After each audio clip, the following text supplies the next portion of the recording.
What's going on, everybody? Welcome into the Blazers Uprise Postgame show powered by BetUS. Today, the Portland Trail Blazers lose again, and their defense has completely fallen off a cliff. Meanwhile, Norman Powell destroys your Portland Trail Blazers, dropping 30 points on their head on 11 for 15, shooting 5 for 7 from the three. And let's just remember he was given away for nothing. Well, he was given away for a couple things. Vote in the chat poll. What do you guys think of the chat poll? I think it's an A+ chat poll. Anyway, I will be bowing out of the stream for 20 to 25 minutes. This will be an Eric solo stream. First one of the year for a while. So looking forward to that. Also, I'm going to go watch every defensive possession while I'm gone. And got a couple things to tend to. And then I'll be back and we get to talk about this. But let me just say this before I bow out, Eric. Well, actually, first, no, I need to be nice. Okay, that's kind of rude just to go into something. How are you doing? Did you enjoy this game? How has your day been, Eric? This game absolutely sucked. Just like our effort of multiple players sucked. Our guards, starting guards in particular, were terrible. Tamani had some boneheaded plays in the first quarter, and just was not not the funnest game to watch. Stuck around for a while, but just when you have effort issues and stuff, you're not gonna stay in the game very long. Yeah.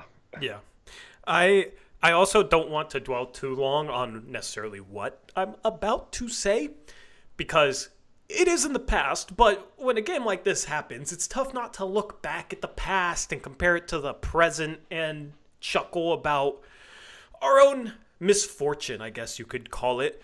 I'll just say this, Eric. Never forget those who convinced Blazer fans that Norman Powell's $18 million a year contract was bad and the Blazers had to get rid of it for flexibility. While meanwhile, Jeremy Grant's $30 million a year contract is worth 2 firsts and they need to be in no rush to trade it at all. The contradictions are wild considering Norman Powell is a better player than Jeremy Grant, and Norman Powell looks like a star right now.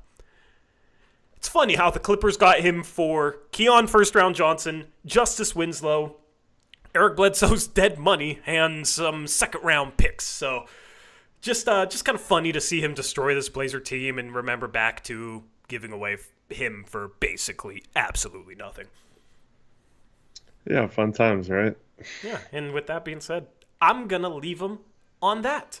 I'm gonna leave it at that. All right, you can go into your thoughts on that, but Eric, this is your stream now. I'll be back in about 20 minutes, and I'll be back. I'll break down what I see on the defensive tape, because this defense has fallen off a complete cliff. 3 games in a row, they've played awful defense, and I think there's some common themes for that. So I'm excited to get into that, but I will be back later. Have fun watching the defense in the shower.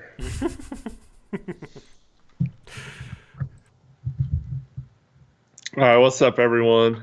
How's everyone doing? Good to have you here.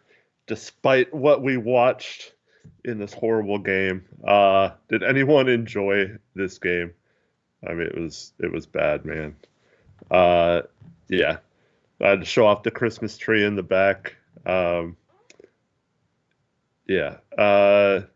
just not a complete solo stream, just for a little bit.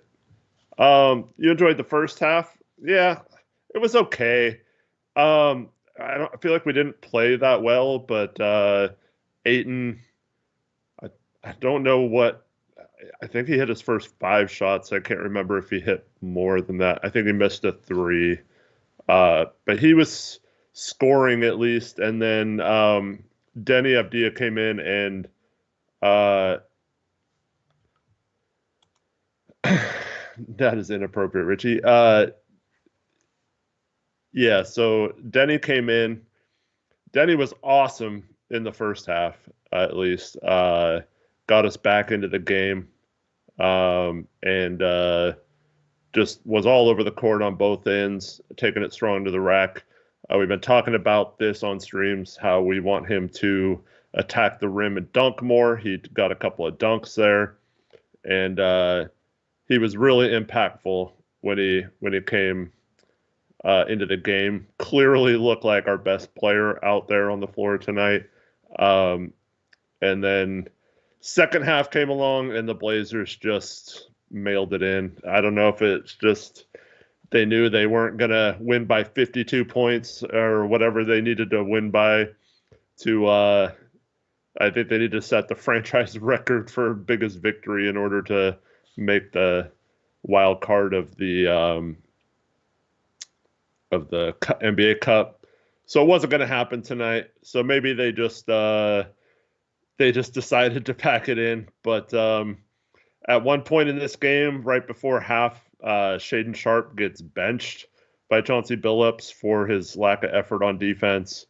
And man, it's just brutal. So how's everyone doing in chat? What are your thoughts on the game? Want to read some of your comments off? Always like doing that. Let me just look at the team stats here. So we allow them to shoot 55.3% from the field, and yet another team shoots over 50% from three. Just not going to get it done. 51.4%, 19 of 37 for the Clippers. They get to line 14 or 17 times, make 14. Get out rebounded.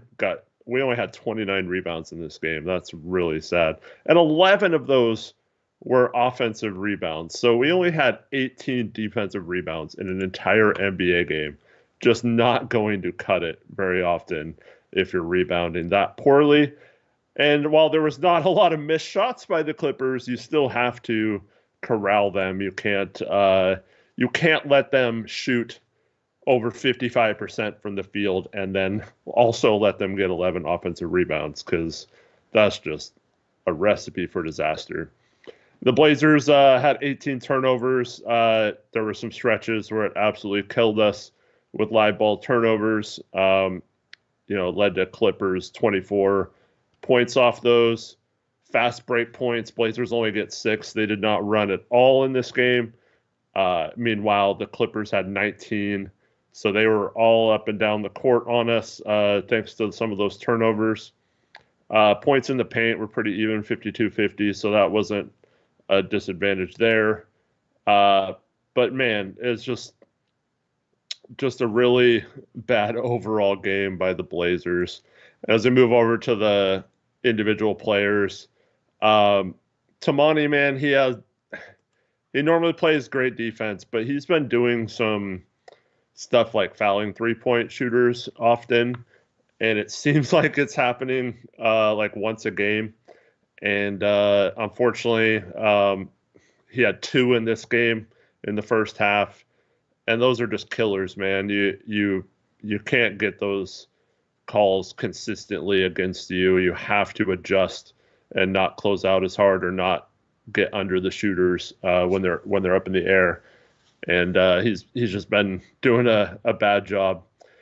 And for some reason, Chauncey decided to start Jeremy Grant on Norman Powell. For those of you that watched the Blazers broadcast, they had an interview with Chauncey specifically saying that he still likes to put Jeremy on the other team's best player, which doesn't really make sense because Tamani has usually been guarding the best player this year.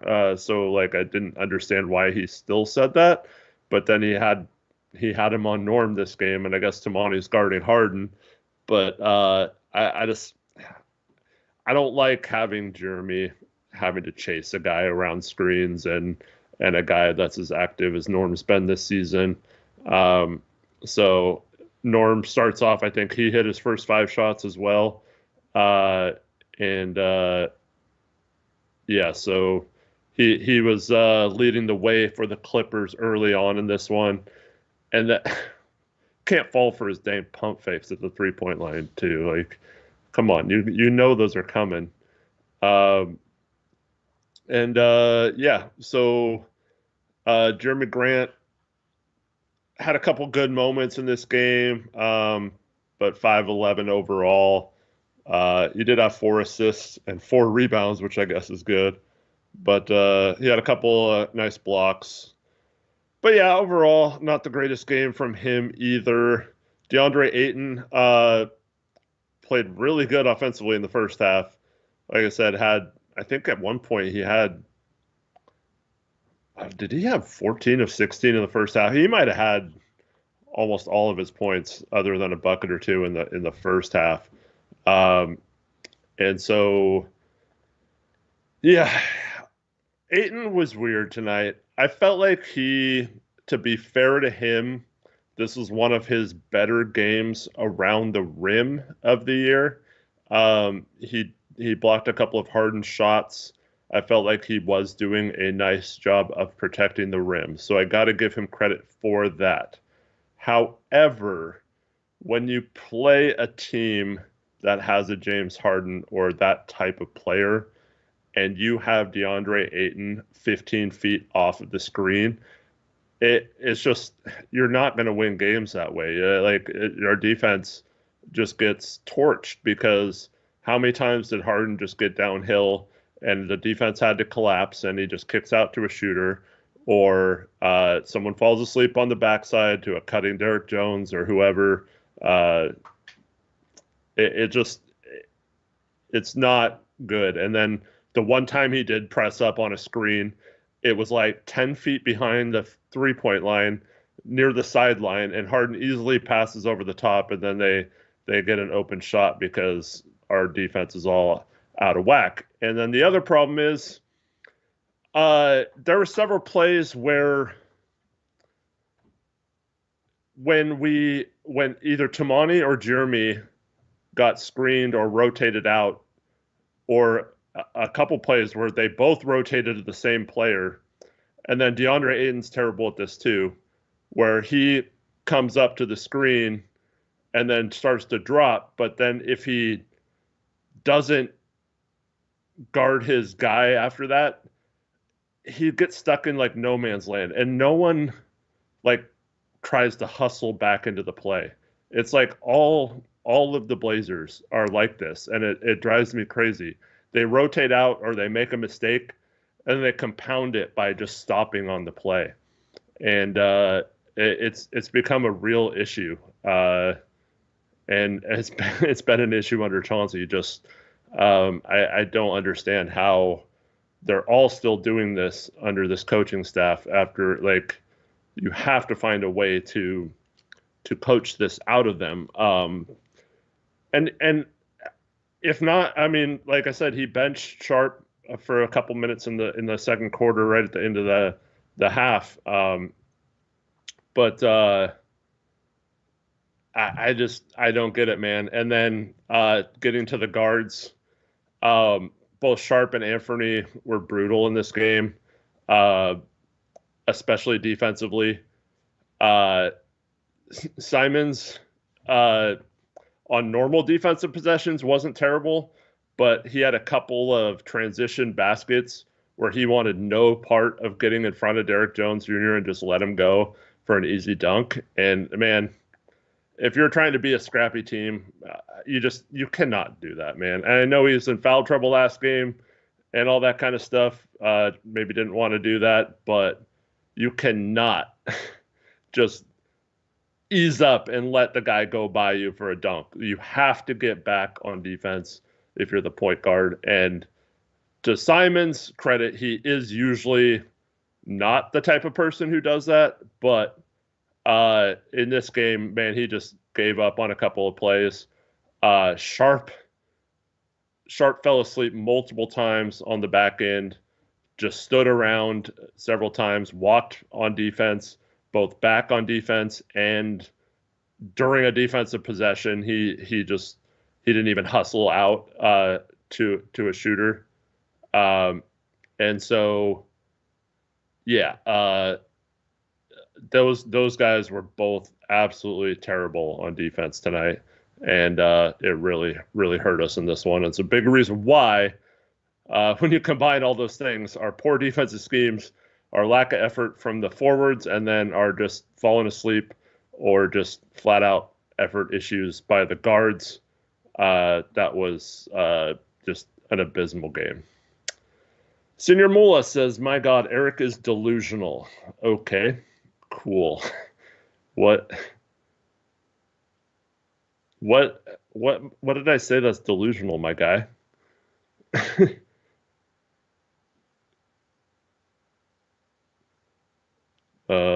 Okay.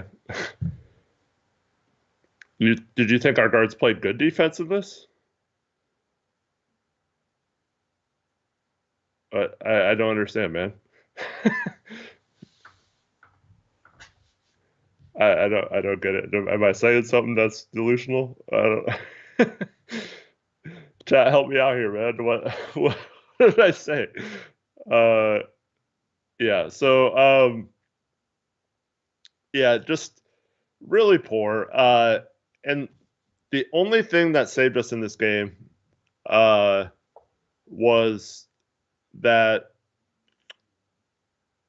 Denny came in, and all of a sudden the effort picks up, and we're flying all over the court and stuff like that. But it shouldn't take a player like Denny coming in to do that, and then it magnifies the problem when you see, oh, look how capable one guy is, and like why will why is it that he does that but the others can't follow suit, you know? Um, yeah, it's tough, man. All right. Riley Davidson, what's up? These bums can't win. Free Chauncey. Yes, that's the problem. Chauncey just has a bunch of bums, man. Yep, that's the issue. Yep.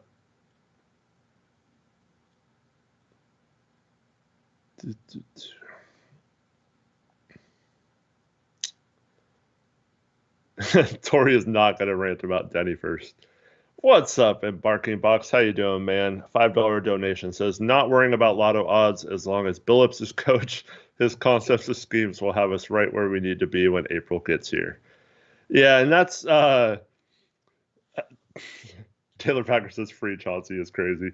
Um, that's the thing with this team, man, is it's really hard to get excited when they play well, knowing that we're going to have these kind of games coming up. And I'm sorry, like we all fall into it, or at least most of us, if we're being honest.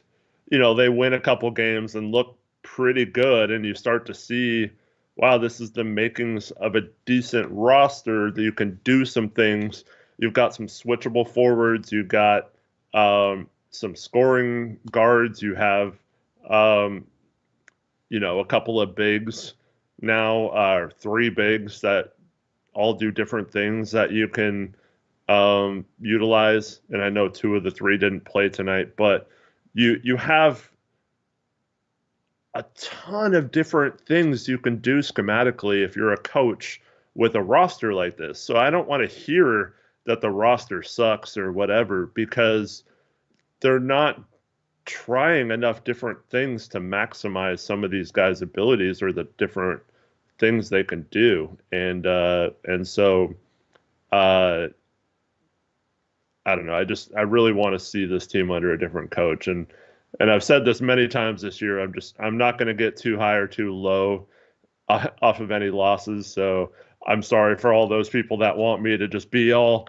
pissed off and rant after every loss. But it's just, I mean, this is kind of how the season's going to go. I feel like we played a little better in some games than I even expected at times, and that's led to a little bit of optimism.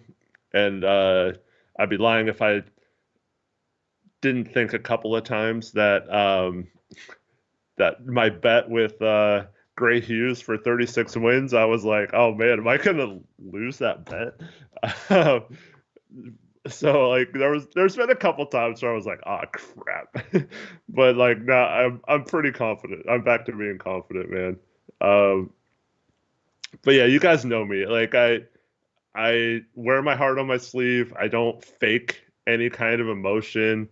It's all real with me. So like I can't just rant and be mad if I'm chilling and not too upset.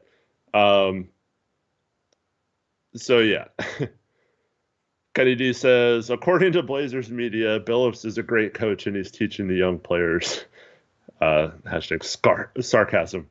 Um, sorry, James. I like I said, I'm not just gonna fake it just to give you guys what you want. And that's honestly like that's what makes the rants in my mind like better is when they are natural and I'm not just like trying to manufacture a rant because I mean I'm just I'm defeated, man. I'm sure a lot of you are as well. What's up, Chris? I'm sure a lot of you all feel the same, and I hope you can uh, like we can all join this feeling and sentiment together. And that's that this organization over the past few years is just it's just been like a gut punch, and it's as a I'm 45 years old, I think, and I've been a Blazer fan my whole life, and I am you guys. I mean, you know me. I've cried on the show. I've been pissed off. I've been super happy.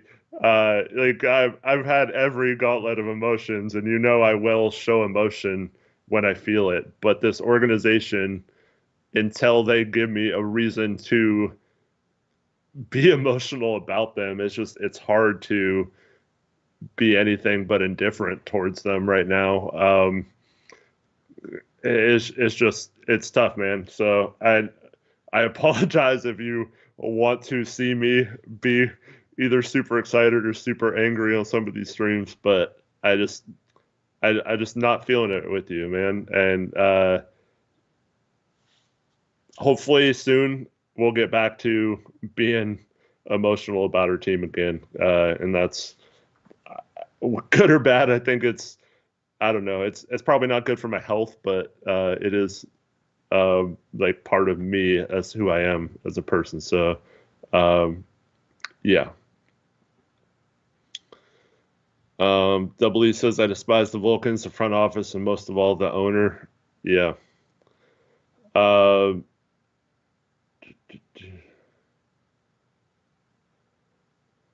Chris S says the only upside to terrible games is more likely Chauncey is gone. I'd rather have us be this bad now and give him an extension and be stuck with this offense for another 3 to 4 years.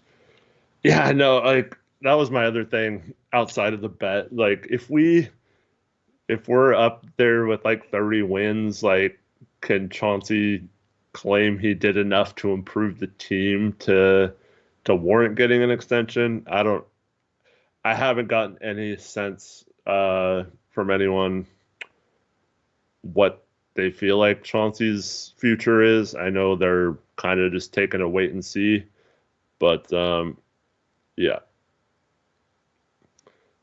Johnny says I'm older now, so I can be level headed, not too high or not too low.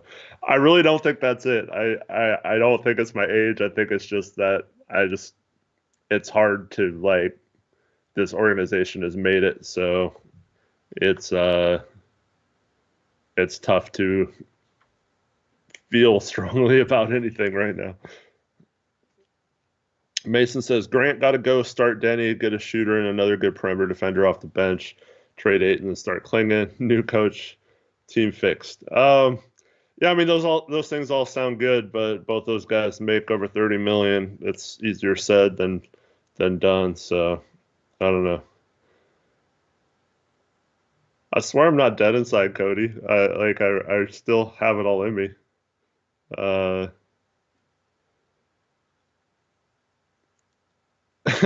Daku says, "Hey Eric, how's it going? Just joined, missed the beginning, so not sure if you talked about it yet. Do you think Denny saw our comments about dunking from the last show?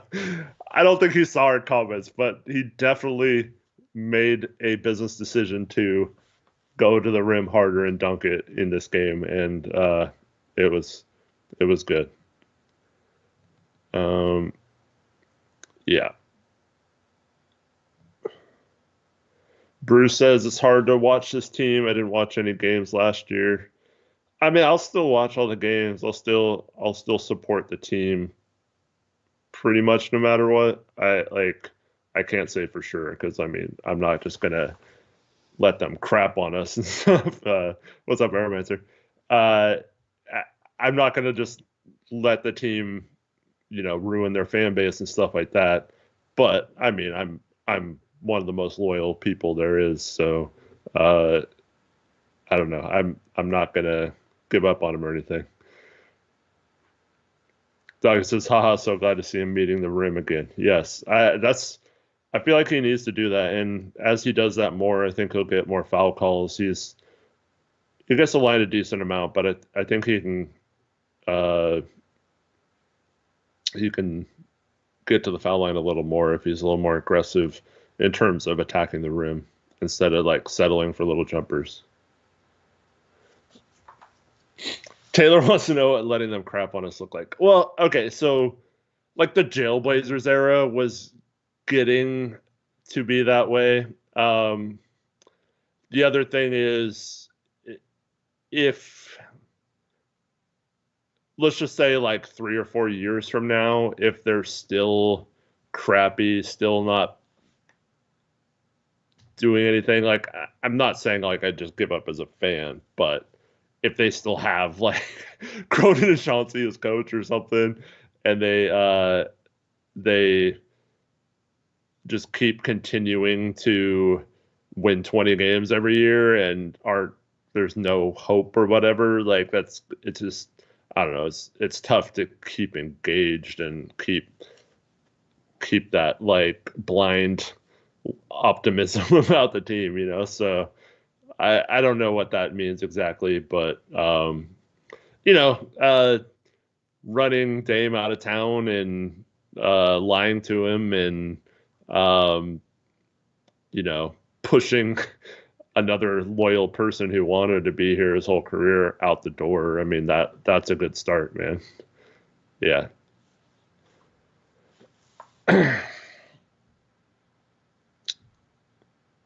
I'm not like I said, I'm not too high or too low about it. I'm just talking like worst case scenario, man. Yeah. Johnny says Jailblazers era was misunderstood with too much substance abuse. Okay. Um. Yeah. And like, it's so weird because we come in these streams and even when we just win, what's our record? 8-14 or something like that. What is it right now? Yeah, 8-14. It like we've won 8 games this year, but some of our wins this year, like the streams have been great, and like people want to be excited about this team. People want to get back into it and be. I think we're ready to be back to, you know, really getting optimistic and excited about the Blazers. So it's frustrating that we've had so many of these streams over the last few years where it's just like, oh, well, another year of tanking probably. But yeah, the streams where we win are fun, man. Like it's so much better, and I keep thinking back to the 10-4 start. How hyped we were after some of those streams, and it's it's frustrating that they never actually went for it. That team ends up trading Josh Hart and just didn't actually seem to want to win. I knew Trevor was going to say 9-3, but yeah, it's just yeah, and it also sucks with Scoot missing games. Like whether he plays well or not, I think he needs minutes and stuff, and he needs to get as much experience as possible. So, yeah. Yep. Wow, Aeromancer's timing him out, even though Tori's not here. Tori would be proud.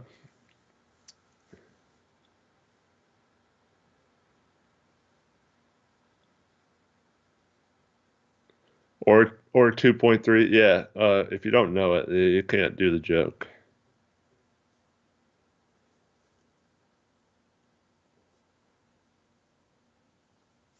All right, Riley. We did not trade everyone when we were 10-4. We traded everyone at the deadline that year. So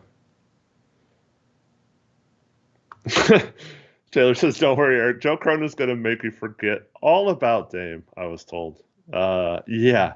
Um, yeah. That's what my mom and several other season ticket holders the off season where he requested a trade. For those that don't know, tried to cancel their season tickets and were told that Joe Cronin was going to make you forget all about Dame and you'll be fine and you don't need to cancel, or wouldn't let them cancel, to be more accurate. um,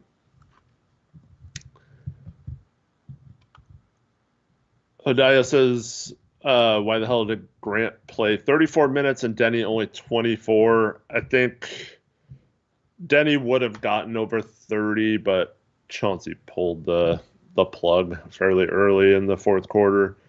But I mean, that's the problem when you come off the bench. Some games it's hard to get that many minutes. But and also Denny did get injured. He ended up staying in the game, but at halftime when they came back out in the third quarter, he was on the sidelines riding the bike trying to work out his injury. So it might have a little bit to do with that. I'm not sure how much it affected it, but I agree. This is the exact reason why, you know, both Tori and I are in favor of moving on from Jeremy Grant. Nothing against him. It's just like Denny clearly deserves that position and those minutes right now. And so, yeah.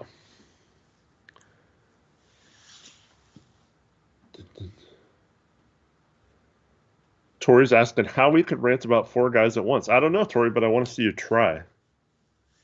I want to see you try.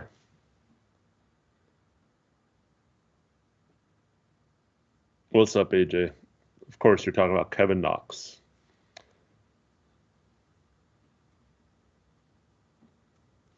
Chris, as long as Grant is gone by the trade deadline, I'm okay with it. Yeah, me too. I think that's what's most important.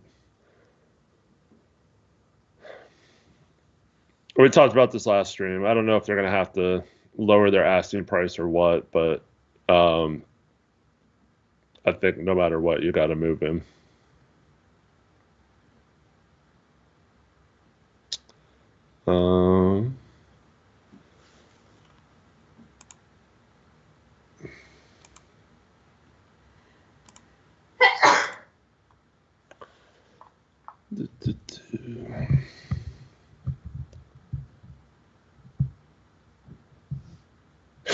Yeah, you guys keep interacting with Riley, but James Ann says veterans OLED defense making zillions. How do you build team buy-in with that?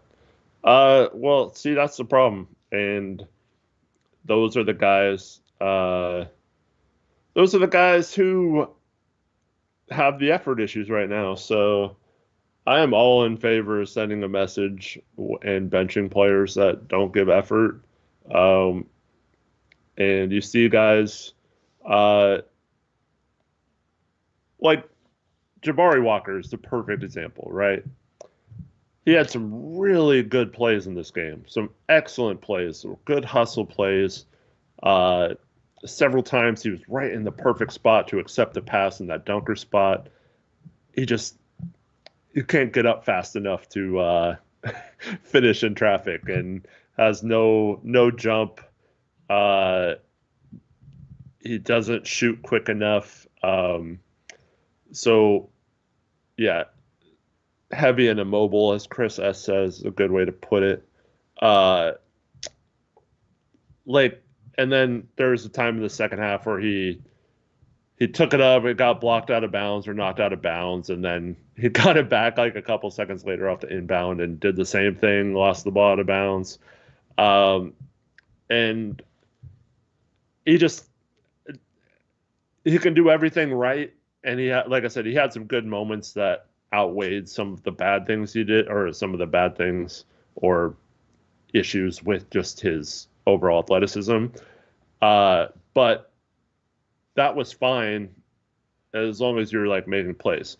But my point is, when you have Jabari, at least you know he's leaving it on the court, right? And so like I'd much rather see those kind of guys get minutes right now if you have the type of issues we have, where like there was a play, I should have done a Brandt's breakdown for this. I'm sorry I didn't. Maybe I'll do it for our next stream. But there was a play where Tamani and Grant both rotated out to the same shooter in the corner, and the pass went away, and both of them just stood there as the Clippers for several seconds played offense and got a shot up several seconds later. Tamani and Grant are still standing in the corner watching the play develop. It's like stuff like that. I'd much rather just play players that are showing effort right now. And Torrey's back. Who is Torrey going to rant about? Let's find out.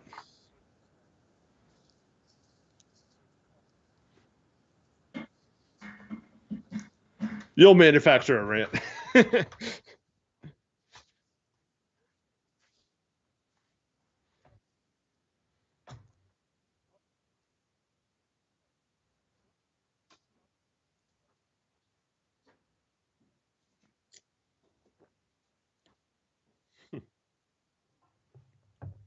Yeah.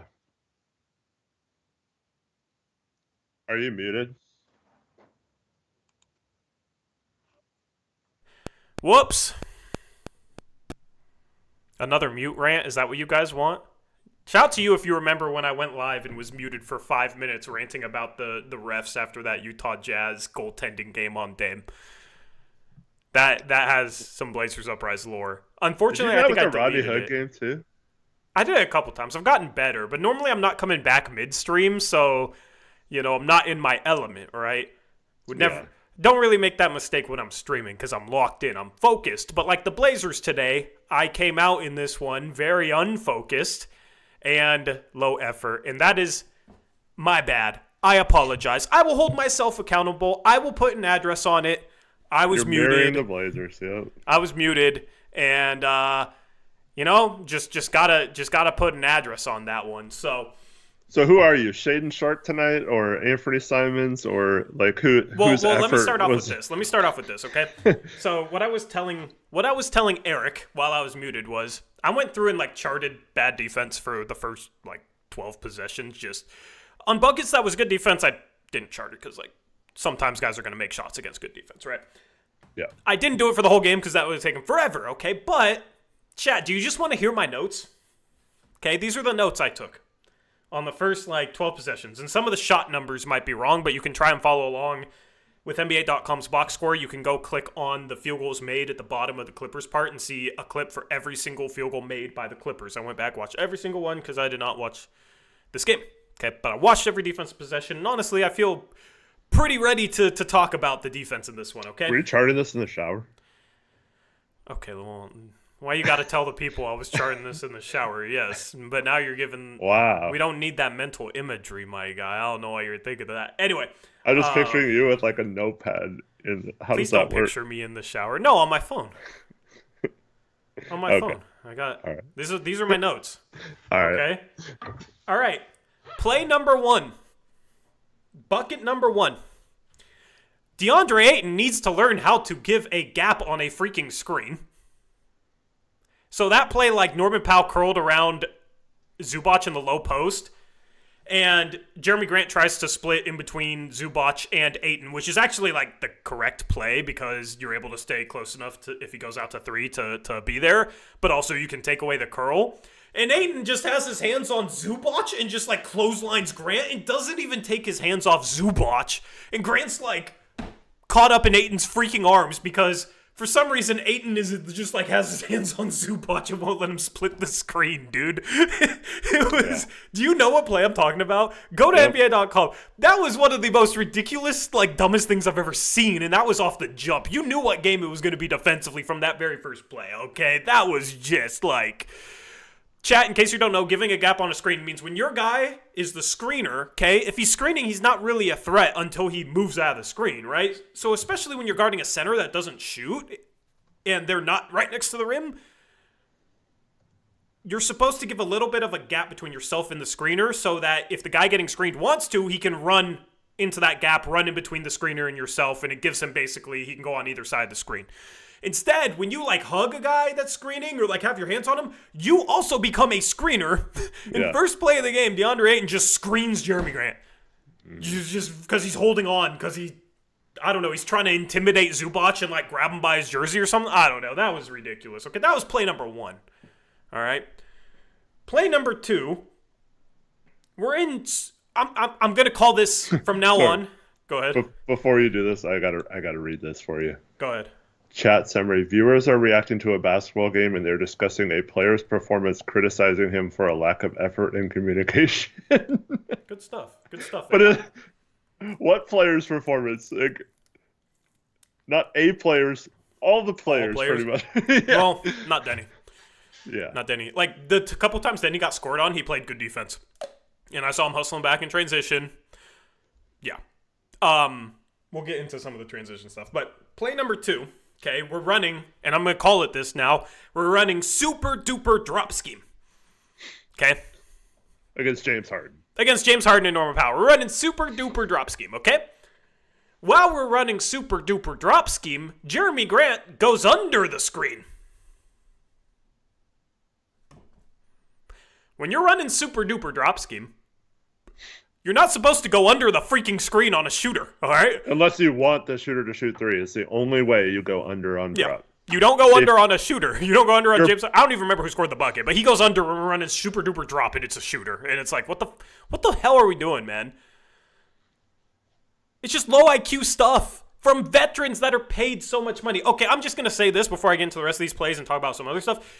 DeAndre Ayton and Jeremy Grant are the most overrated defensive duo in Blazers history. Since you didn't watch the Blazers broadcast of this game, did you hear what I said about what Chauncey said? No. About how Chauncey putting him on Norman Powell and likes Chauncey guarding the other team's best player? Jeremy, yeah. Somehow Chauncey still has not learned what Jeremy Grant's best defensive role is. That is why he should not be coached. I do not care if you think Chauncey's been dealt a good hand or a bad hand. He certainly hasn't been dealt a great hand. But when you've had this dude for running on 3 years now, and you still don't realize what his best defensive role is when it's obvious to literally anybody else with a set of eyes, that's a fireable thing in my opinion. Like, how do you not know that this dude is better as a secondary rim protector?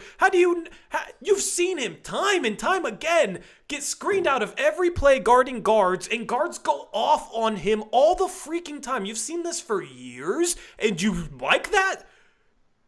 What's the word for when you like self-harm? What's the word for that? I'm blanking, but that's what Chauncey just likes. Machoist or whatever? Yeah, that's what Chauncey is.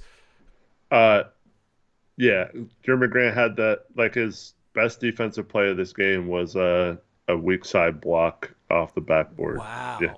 I wonder if Chauncey liked that. Or I wonder if he liked Norman Powell scoring 30 on Jeremy Grant more. I wonder what he liked more, man. Jeremy has a long wingspan, though. It doesn't matter when you're guarding a guard that runs a million pick and rolls and you get screened so far out of the play that you're 7 feet behind him. Guess what? Jeremy Grant's wingspan is not long enough to reach 7 feet forward and defend a player from behind. Yeah. Like, well, and to talk about what you're referring to. So when you run drop, and Stott's talked about this for years, the most, like, when you talk about analytics, you want buckets at the rim or 3-point shots, right? And so drop scheme is designed to give up long 2-point shots or tough 2-point shots. And so you're kind of telling the defense or the offense, we're going to give you a 15-foot jump shot. And if you want to hit a bunch of those or shoot a bunch of those, we'll live with that. But we're not going to give you a three-pointer, and we're not going to get you a basket at the rim. But the Blazers drop scheme, when you go under a pick, you're going into the space that the whole point of drop scheme is designed to push the offensive player into. So when you're going under, you're literally taking away the whole reason to run drop scheme. And so, like I said, the only, like, if you're guarding Russell Westbrook or something and you want him to shoot 10 threes, maybe that's a good strategy. But in any other case, when you do not want the other player to shoot a 3-point shot, you do not go under against drop. You go over the top, and then it forces the defender to have to drive in. So it's mind-boggling. So how they can't figure this out. You responded to Riley earlier. I was like, why would I respond to Riley? Well, I'll respond to Riley right now. Drop scheme is one of the most successful plays in basketball history. One, it's not a play, it's a defensive scheme. Are you the coach? ? The point is, we're talking about how they are executing drop scheme correctly on a specific play, bro. Also, Ayton is not the right big for drop scheme. Okay, we'll talk about that in a bit. He's not the right big for drop scheme. Okay, so you could use that in Chelsea's defense, but it's like, okay, if you don't have the right big for drop scheme, why do you run so much freaking drop scheme? Also, he doesn't have to drop 20 feet below the screen. Yeah, because that's the other thing that happens. When you drop too far against a player like Harden, I mean, he's just going to pick you apart having that much space to operate, driving downhill into the lane before he reaches where Ayton is. And you have to make a tough decision whether to pick him up or to stay with Zubac or whoever you're guarding. And that's, I mean, Harden's one of the best players of all time at this, and that he's just going to absolutely eat that alive. So, I mean, you can argue that we're not the coach all you want, but like, the point is, tell me what they're doing to optimize their defensive personnel. The point is, he has Chauncey's head so far up his ass that he can't even realize that we're not actually criticizing Chauncey with what we're talking about right now. We're talking about how Jeremy Grant is going under while running drop scheme, and you don't do that. Also, the "are you the coach" comment, bro, you don't need to be an NBA coach to see what's happening in a basketball game. And then the comment, I mean, Ayton has the athleticism to do it all. There was like 3 or 4 guys that just like ran right at him and shot a floater right over his head, and he like didn't even bother him in this game. He's terrible drop big. He's terrible drop big. He's not a good drop big. And if you can't shoot a floater in his face, just come to a 2-foot stop, pump fake, and he'll jump at it. He did that 2 more times in this game, where he's just jumping early. One time, a guy didn't even pump fake. A guy just, like, slowed down and decelerated, and Ayton just jumped, and he, like, went and reversed it. And Ayton just jumping at nothing. Like, he was the worst defender today in terms of, like, impact. Now, his effort wasn't as bad as a couple of guys, but he was the worst defender, and he is a bad defender.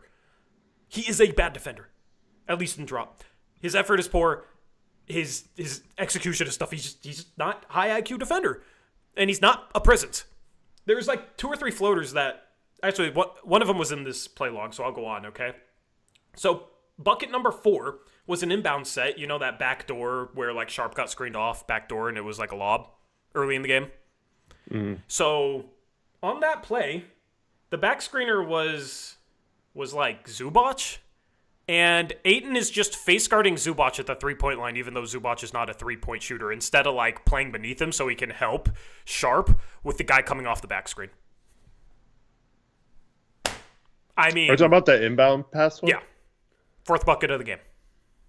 4th bucket of the game. I was curious why Sharp was overplaying Derek Jones Jr. over the top. That's fine when you have your big man playing low, because he can help you if he beats you back door. Now, if you're guarding Karl Anthony Towns, okay, then maybe you get up and face guard him. But you're guarding Ivica Zubac. He does not shoot. He does not shoot threes. Why are you face guarding him at the 3-point line on an inbound pass? It's just low. It's just more low IQ stuff. Mm-hmm. Like, there's just so much stuff. Their fault there, yeah. Yeah, I mean, Sharp shouldn't get back cut, but it's like, okay, if I'm there in that situation, it's like, all right, you got Zubac here. Shouldn't my big man who's guarding a non-3-point shooting center and the center's at the 3-point line, shouldn't he be dropped off him and like help me behind me? No, like why is he face guarding? Why is he face guarding Zubac there? It's just silly. It's just silly. Okay. Bucket number 5, Ayton and Grant trap in the half-court corner, and that was the play where, like, the ball got to Zubac, and he took a dribble and, like, dunked kind of on Sharp, but not really. Okay, and listen, like, on that play, I don't really know who necessarily to blame, because Sharp's going up against the center going at his face, well, but... But is this the play where Anthony tags him for a second and thinks there's a backside helper, and there's not one, and then... okay. Yeah. So Ant tags, okay? But you know what I noticed on that play? Jeremy and Ayton both trap in the corner close to half court, okay? Once the ball gets out of the trap, both those dudes just turn around and watch the entire play. That's what I was talking about earlier. Yeah, there were several times that happened in this game. Yep. Like, both of them just stood and watched, man. And it was like, even if you somehow, like, stunted it, Zubac got the ball out of his hands, they were going to be able to play 4-on-3 for an extended period of time because Grant and Ayton trap and then just turn around and watch the rest of the play. It's just freaking lazy. It's so lazy. We're only 5 plays in, okay? These are 2 guys making a combined like $65 million a year in a rebuild, blocking younger, more talented, more impactful players, which is a freaking travesty, okay? All right. Play number 8, because there's like a couple buckets, so I think it was good defense. But I think it was play number 8, maybe it was number 9. I don't know. But like the next bad defensive play was like Sharp giving absolutely no effort getting back. Yeah. Okay. And play number 9 was Ayton playing super duper drop scheme and like a floater getting shot in his face. And I couldn't help but thinking like, man, Klingon easily blocks that. They don't even shoot that against Klingon. Mm-hmm. That's the difference in impact. It doesn't register in the box score, but that's what it means to have a defensive presence in a big that can actually play drop scheme. And then, like, play number 11, it might be number 12, though. Numbers might be off on this. But it was just, like, Jeremy just gets completely picked off on a screen and is, like, 6 feet behind Harden. It's just like, dude, he can't get through screens. He can't get through Let me guess, you screens. gave up on that play, too. I mean, I think that was one where, like, he was so far behind him and he actually gave effort to try and get back in front of him. But, like, Harden, when he, like, caught up to him, stepped back and, like, so Jeremy way over pursued to try and get back in the play. And it was, like, a little mid-range step back jumper. And it's just like the only reason why that was open was because Grant was so far behind the play, he had to run hard, and like Harden was able to kind of slow down and use his momentum against him. It's just like, dude, he can't get through screens. It's not his best defensive role. You got Avdia, you got Kamara, bro, and you're having Jeremy Grant guard Norman Powell. Like, it's just stupid. It's just stupid stuff. Okay, so then I stopped charting there. All right. Ayton, no rim presence defensively. Like I said, he's just jumping at pump fakes. He's a low IQ defender. Like, no offense to him, man, but it's not personal, but when you're being paid a max contract to go out there and play the game of basketball, we got to talk about how you play the game of the basketball. And the way he plays the game of basketball defensively is disgusting. It's disgusting. Super Hachamitsu said, Tori took a really long shower. No, I showered. I watched our defense. I felt so disgusted, I showered again. All right. You had to get that filth off? Yeah, I had to get that filth off. I felt gross after I showered, man. I wanted to feel clean, and they ruined that for me. So, Ayton just very poor defender, man. Like, people that think he's an okay or a solid defender are overrating him defensively. There's a reason why, oh, look how many points teams are scoring against us. And Ayton's our only healthy center. And Duapreath, I guess. Yeah, like, there's a reason. Okay? There's a reason why, when Ayton was out, we started playing better defense.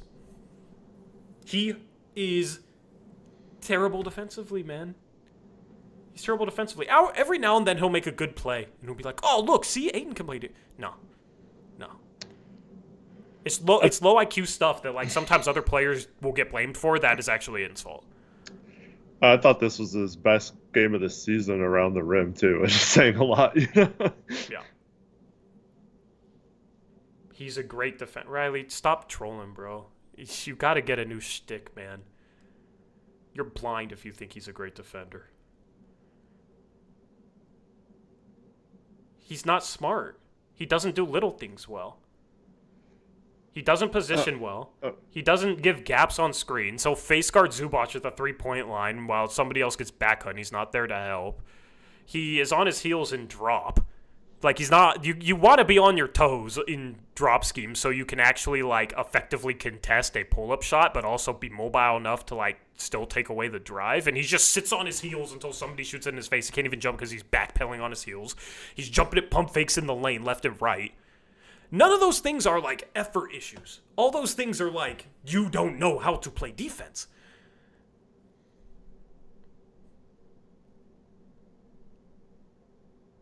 Well, I mean, his whole argument is null and void because he says he doesn't try his best often, though.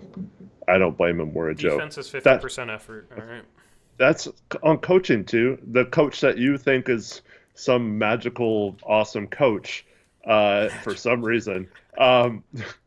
If your players aren't playing with effort on the floor, that is 100% on the coaching staff. So you cannot have it both ways. Your whole argument is invalid. Yep. Get invalidated. Okay, we'll move on from Aiden, all right?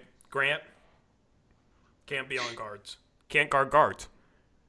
Chauncey, learn this, please. Learn what his best defensive role is, man. Like, why do you want him to look bad defensively? Is it because you don't want to trade him? I don't know. Like, he just gets screened off of every play. He cannot guard guards, okay? Shaedon Sharpe has an issue defensively at times. Sometimes he's better. But he's had this issue his whole career where there's moments where it's like he's too cool to play defense.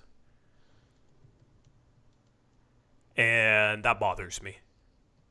We know he's a chill dude, right? And it's like, okay. Who are you talking about? Sharpe. Did you hear what I said? Well, you were talking about Grant. I didn't hear who you moved on to. Do you hear what I said about Sharpe? I heard. Sometimes it feels like he's too cool to play defense. I heard everything you said. I just didn't hear the first name you said. Yeah. So, dude, like he has plays where like somebody barely beats him by half a step off the dribble, and he's like a phenomenal athlete, and he'll just like, go ahead. Here's the layup here. I'm feeling generous today. Go score. And it's just like, dude, go block his ass. You're a freak athlete. Why? Like, if you get beat off the dribble, you should be trying hard to recover so you're not giving up a bucket. Like, take some pride in your defense. But, like, there's so many moments where I'm like, dude, does he think he's too cool to play defense? I don't get it, man. I don't get it. Like, there is multiple transition plays where it's like he's just jogging back. He does not care to stop this fast break at all.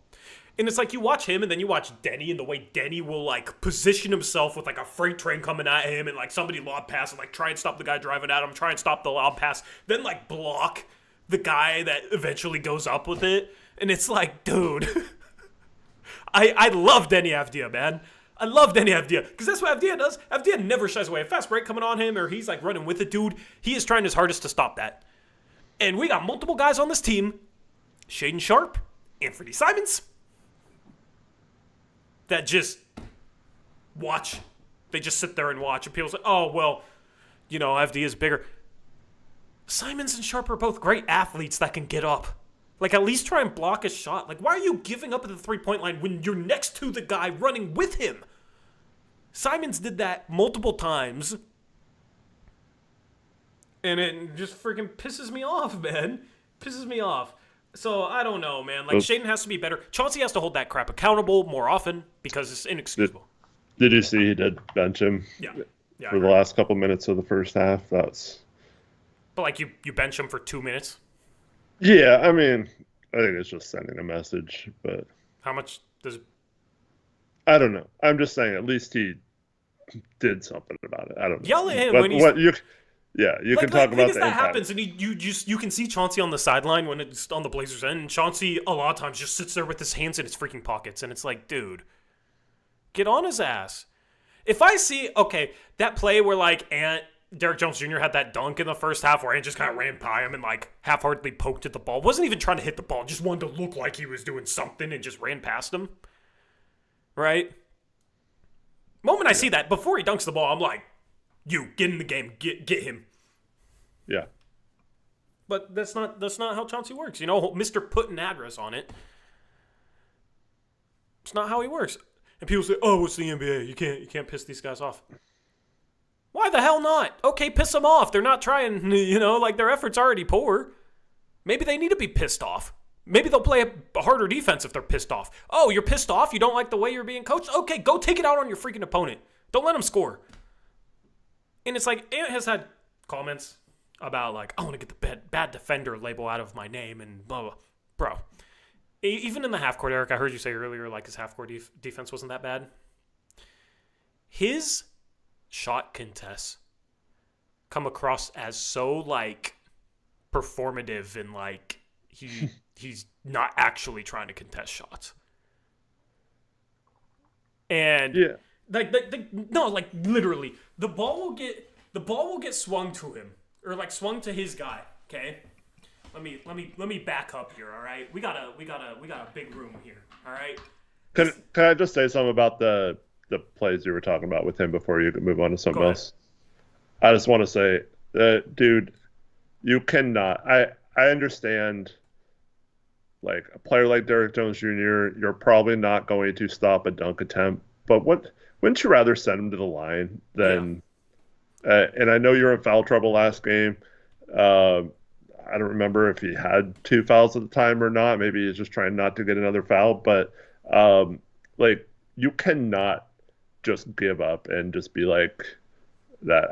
I have so much more respect for players who get dunked on because at least they are trying to block a shot or get in the way or whatever. There was a play with Derrick Jones Jr. where he had him by several steps down the court and still gave up and let him go. And that is inexcusable. And you cannot do that. And he should have been taken out of the game right there. Yep. It sends a bad message to your teammates too. It's bad leadership. I don't like it. But we gotta talk about his contest, man. Hold on. Let's see here. Okay. We gotta do a full screen camera. This is how dude contests shots when the ball gets swung. Okay. He'll be watching the play. His shooter will be behind him. Somebody will drive, kick it out, and he like turns, walks back. He literally will like turn and hop and not even try to run at the guy, not even close out. Ball gets swung and he's just kind of like, and it's freaking annoying as hell, man. There was like 3 times in this game he did that, and it's like, dude, close out. At least run a dude off the line. If you get beat running a dude off a line, okay, at least you didn't give up an open shot. Yeah, you're stuck in rotation. Yes, guys got help, but okay, at least you ran out there on a guy. But ball get kicked to a shooter, and he turns, and he just kind of like watches him and like will kind of hop towards him, and like won't close the gap. And then like shot goes up, and he doesn't even like really try and jump on his contest. Like, oh, the guy's shooting. I guess I should put my hand up. And he like, there's times where like put his head down while he's just putting his hand up and like start running back on freaking offense. It's just like, dude, that's bad, man. That's bad. Like, at least try and contest him. But that's the thing. It's just like there's just little things that Ant does. Okay, I know we've argued in the past about like overall effort. But there's just moments where it's like, okay, maybe it doesn't seem apparent that it's like bad effort, but it just seems performative. It doesn't seem like he's trying his hardest to actually play defense. He's trying to look like he's playing defense. Yeah. There was I forgot who it was, but someone, so like Harden drove on him into the paint and like Ant did that where he just puts his hands up. Like at least he's like putting his hand up, I guess. But he put his hand up. Harden scored on him, and then like the next player, a couple plays later, Harden got right into the middle of the key again, and the defender just like stopped and didn't put it. I think it was Ayton actually, like just stopped and didn't put his hands up, and I'm just like, come on, man. Yeah, like. You gotta at least put your hand up, dude. So I guess that's part of it. I mean, I think you've talked about this a lot in the past where it's just his size. It just I mean, what he's not going to do anything, even if he does do like close out hard or whatever. But So just like maybe that's just him. try Yeah. and close the gap. Like you're not gonna Uh, do anything. Here's the thing, like there'll be times where he won't close the gap, but like a guy will decide to drive and he'll still give up the drive too. It's like you're taking nothing away. mhm. Yeah. And so I don't know. It's tough, man. It's frustrating. We're talking about multiple players in a game. Like it's so But notice, frustrating, you know? okay, who are the three of the four biggest culprits in this game? Who are they?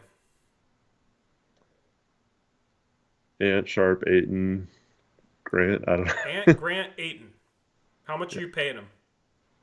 Are they in front of younger, talented players that you're building your future around? Well, you could argue right now, like we don't really have that much guard depth, so Yeah, I not mean, but necessarily. you got Scoot, you got Yeah, Sharp. yeah. Scoot plays better defense than Sharp and Simons. Scoot gets a lot of I, hate, but he I don't plays. agree with that at all. Who do you think Simons plays better defense than Scoot? I don't think any of them play good defense. I Scoot mean, plays better defense than Simons and Sharp this year. maybe. I He'll don't think close it's the gap when he closes out. He'll actually stick with the guy when he closes out. He can actually get up in a guy and be physical without getting completely beat off the dribble. That is already better than anything from the other two defensively. all right.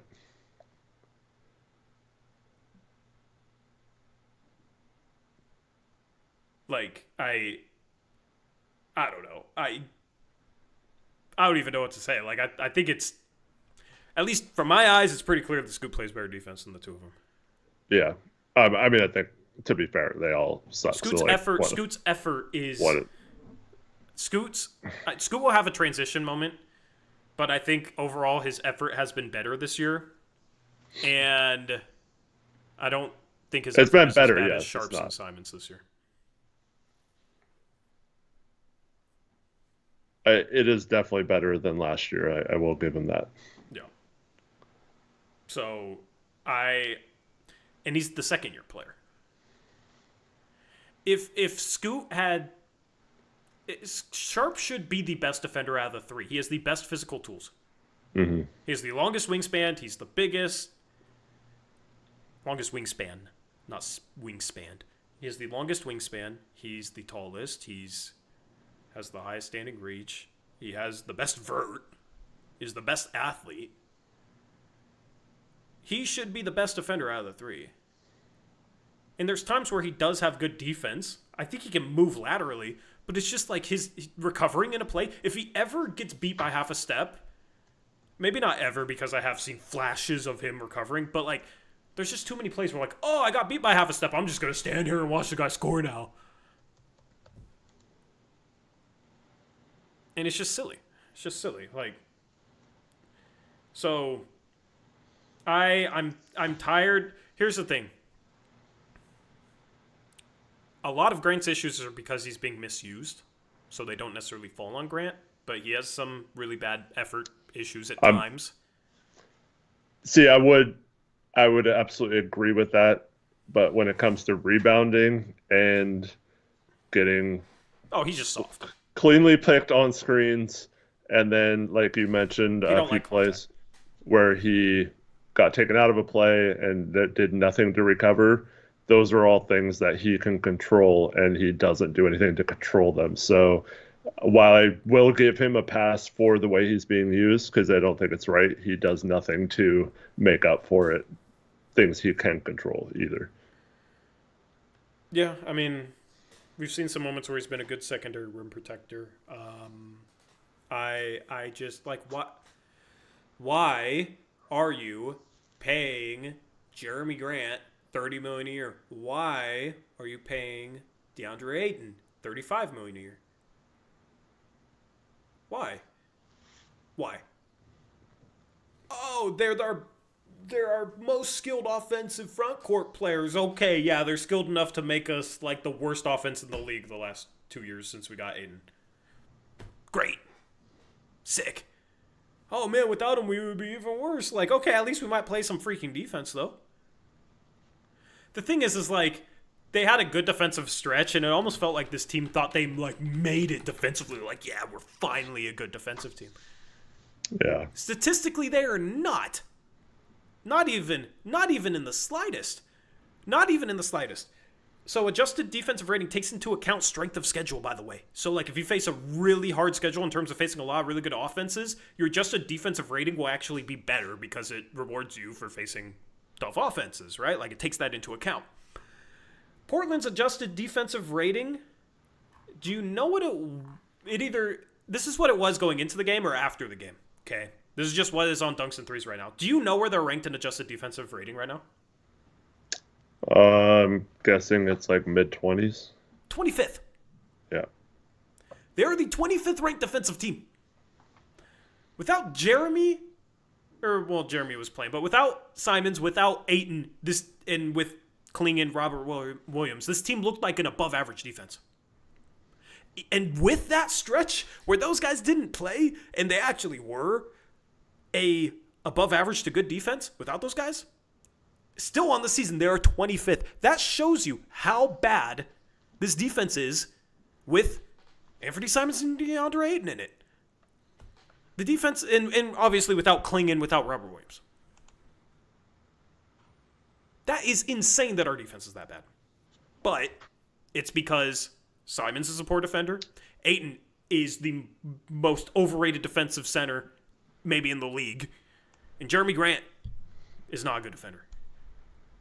At least not in the role he's being used in. And he doesn't freaking rebound. Well, see, the problem is, no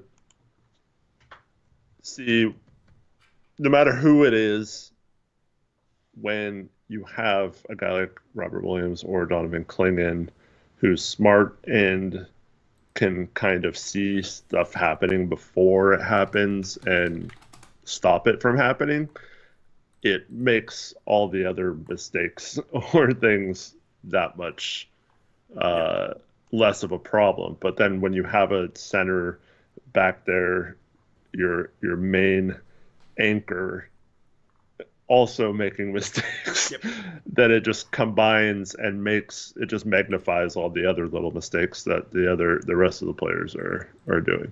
Yeah. Trevor's bringing up EPM, and Denny is in between and Scoot and EPM. Yeah, I mean, defensive analytics are very messy. It's impossible. Like, screw defensive EPM. I don't really look at defensive analytics because I think they never really tell the story. I don't even know how you judge, like, how do you judge DeAndre Ayton doesn't give Jeremy Grant a gap, clotheslines him when he should be giving him a gap, and then Jeremy Grant's guy scores a bucket? How do you penalize DeAndre Ayton statistically for that in an advanced analytic? I don't freaking know. I don't know how you figure that out. Defense is so contextually driven off the eye test and like watching games that you can't quantify it easily as you can quantify, oh, this guy generated a shot with this much space between his next defender and they made a three. Like, this guy gets the rim this amount per game. Like, you can quantify offense easier. The easiest way to quantify defense is steals and blocks, but those are extremely overrated. They're a very small part of defense. Yeah, Grant had 2 of each of those 4 stocks tonight. And got cooked.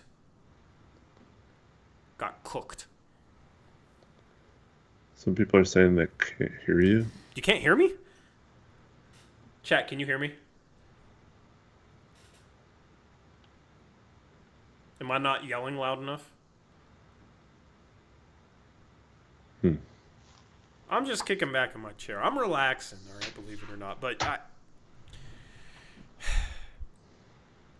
there is no point in having Jeremy Grant on this roster other than you're hanging on hoping you can get something for it. But the same people that told you that Joe Cronin was justified in giving Norman Powell away for absolutely nothing because he was making $18 million a year and had 4.5 years left on his contract, right? Apparently, Jeremy Grant making $30 million a year, with 3.5 years left on his contract, making $30 million a year. Apparently, he is worth 2 firsts, and that's a good contract. To me, Who's out there saying that? I'm not going to name names. Okay, I just haven't seen. I haven't seen stuff saying. We've talked about this. We've talked about how there are people that cover the team that say Jeremy Grant's contract is a positive asset. Like recently, in the past few days? Not in the past few days, but they've said it recently enough. Oh, okay. I don't. Okay. What? I thought like that's pretty clearly like the narrative now is that most teams aren't willing to give up 2 firsts. Dude, I said, hold on, let me find it. I said it's time for Cronin to lower his asking price on Jeremy Grant getting 2 firsts. I had so many people act like I was an idiot. Call me an idiot for saying that. Well, you are. No, just joking. Like, but okay, shift the narrative. Fine. But I've consistently said it's not even about Jeremy necessarily being a bad contract. Okay? I've consistently, you guys remember, giving up Norman Powell for nothing was a freaking travesty and one of the worst trades I've ever seen. How is this dude such a bad contract? You know who loves that contract right now? The Clippers. He is making sure the Thunder don't get Cooper flagged. So shout out to Norman Powell. Shout out to Norman Powell. But oh no, he has 2 years, right? 2 years left on his $19 million contract, and he's averaging 22 a game. Really? Yeah, it's such a bad contract. Such a bad contract. We took so much heat for calling that trade what it was, which was a pile of crap. And, I mean, just look at it now, man. Look at it now. Like, I don't know if Joe Cronin knows how to sell, and you're putting some bad defensive tape of Ayton and Grant out there right now. And Grant offensively is still not that good this year. Good luck. If you can't get anything back for Norman Powell, I'm scared to see what the Jeremy Grant trade looks like.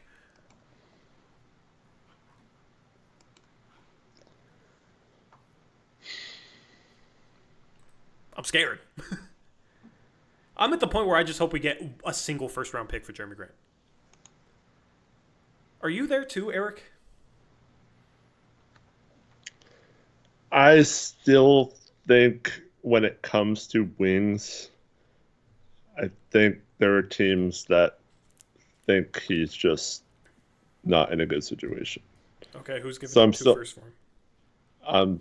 I don't know if anyone can. This is the problem. The teams that can't match his salary, and yeah. So I think there would have been more of a market for Norman Powell back when he got traded than there would be for Jeremy Grant.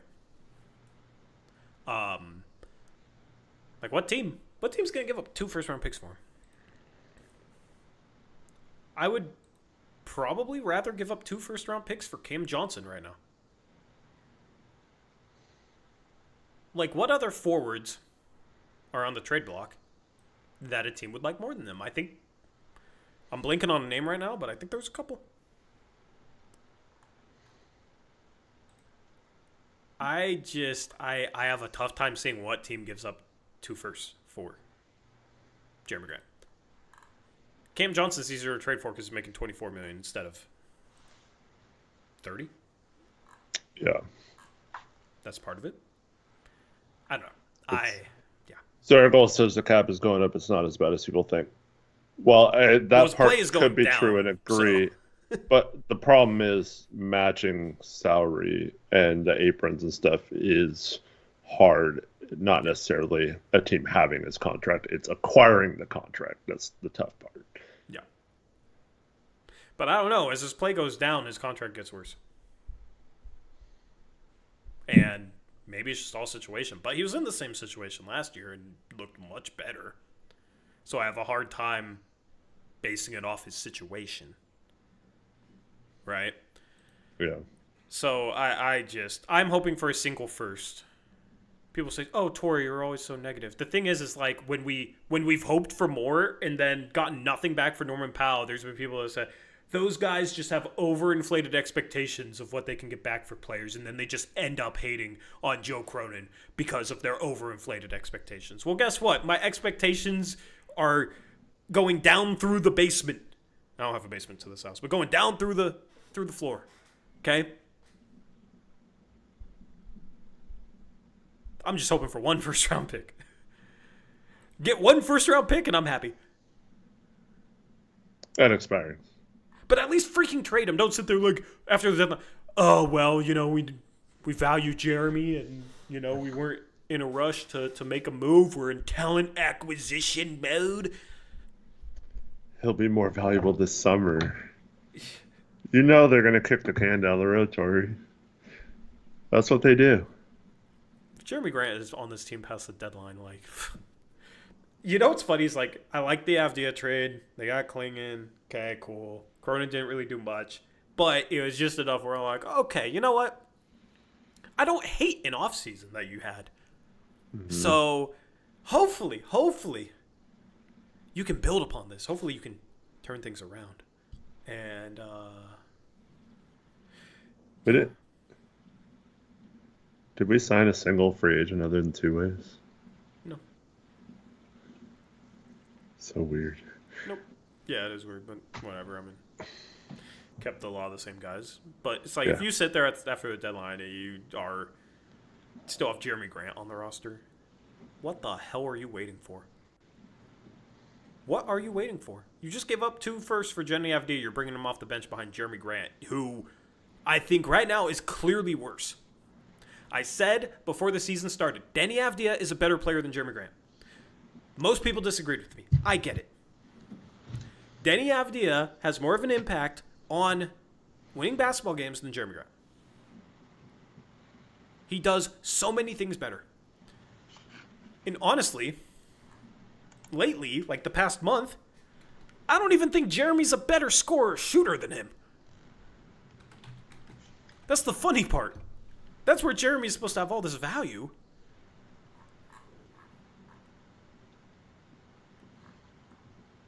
I don't know. What was Denny? What was Denny today? From 3? I know he hit his first 3 threes. I don't remember. Let me pull up the box score. Denny Avdia today. Off the bench, of course. 6 for 9 from the field. 3 for 3 from 3. 3 assists. 3 for 3 from 3. Denny Avdia, after that really rough start, is a good shooter. Which is great news. Which is why you got to trade Grant and start this dude. Because he's good. Good job going out and getting him. Now freaking start him. Give him more minutes. He's a part of the future. It's like hard for me to even sit here and give props for getting Denny Avdia, even though I really like the trade, because he's stuck behind Jeremy freaking Grant for no reason. Which is just silly. It is just silly. Denny, in the month of November, shot 37% from 3. So far, in December, he is 5 for 7 from 3. So, it's better than what Jeremy's shooting from 3. Yeah, Jeremy's 2 for 5 tonight. Yeah, it was funny is that was average for him last year, but now we're celebrating the fact that he shot 2 for 5, and that's 40%. His 3-point shot isn't that bad. It's 35%, but it's average. What value does he have if he's just an average 3-point shooter and doesn't do anything else all that well? He's been very inefficient inside the arc. I don't. If you're judging Jeremy Grant at all off this season, I am worried that you can't even get a first. Like, if teams are basing Jeremy Grant at all off this season, why would they trade a first-round pick for him? See, I just don't think they are. That's what we have to hope. But the longer you go with them, the more teams might base it off this year if he doesn't turn it around.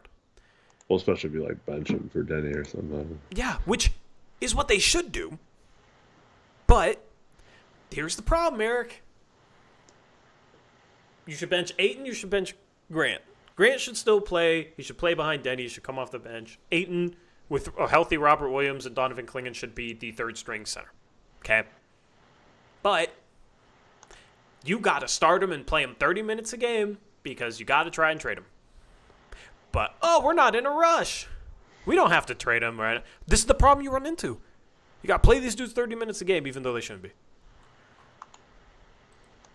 Instead of having flexibility where you can accumulate assets, you're stuck paying these dudes for no reason. Just to make your rebuild harder.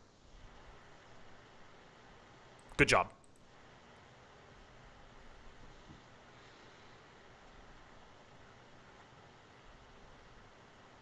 Riley Davidson really sucks at listening. Would you trade Grant for Herder, Lyles, and Devin Carter? Jeremy Grant? Yeah. You can get a lottery pick rookie? Yeah. And you get expirings? And a lottery pick rookie on a rookie contract? I don't know if Herder's expiring. He might have 2 years, but he might have some. Oh, actually, he does have 2 years, I think. I don't know. That's not terrible, though. It's not a bad contract. I'll still take it and try and flip him. Yeah. I'd try to flip both those guys to a 13, but yeah. Yeah. It's you can probably find a team to give up an expiring for Herder. The Kings are hard capped, but I'm guessing they want to stay under the tax since they're 12 seed. But I mean, that might be the type of value you take a chance on someone who still has potential but hasn't played at all, so no one knows how he is, Absolutely. And if he's hurt this year, you still have your guards, so it's not really, you don't have to rush him back or anything. But Devin Carter would be a great third guard behind whoever the 2 guards are. Yeah. Phenomenal defensive player. I think if you say no to taking that trade, shoot. Then I feel like it's because maybe you aren't too familiar with Devin Carter because he's a rookie who hasn't played in the league yet. Well, I just saw a bunch of yeses in chat. No, most of them are yes. But I'm just saying, if you vote no, I bet if you put that on Twitter, you would get more responses than you did about your other thing. Yeah. Listen, if you don't know who Devin Carter is and you don't think that's a good package, then that's fine. He's the 13th pick from this past year's draft. Really made shots well last year at Providence, off the dribble, crafty finisher, decent athlete, strong. But he is a phenomenal defender. He can pass a little bit, and he can really rebound the ball. He reminds me a bit of Josh Hart. Yeah. Maybe you can get your next Josh Hart. I would trade Jeremy Grant for the next Josh Hart, especially if he's going to be on a rookie contract. Yeah, and he might be a better shooter than Josh Hart. He's a little smaller, though, so he's a little bit more of a combo guard than a forward like Josh Hart is right now. But, yeah, I do that. I do that, for sure. Yeah, what team would want Herder?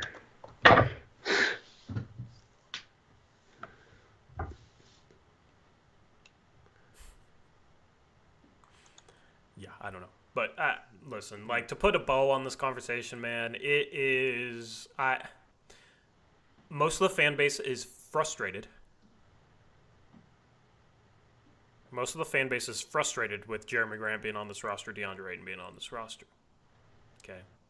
Joe Cronin is the guy that paid Jeremy Grant $30 million a year. Joe Cronin is the guy that really valued DeAndre Ayton in the Damian Lillard trade, and people were saying that was a great trade for Damian Lillard because you got DeAndre Ayton.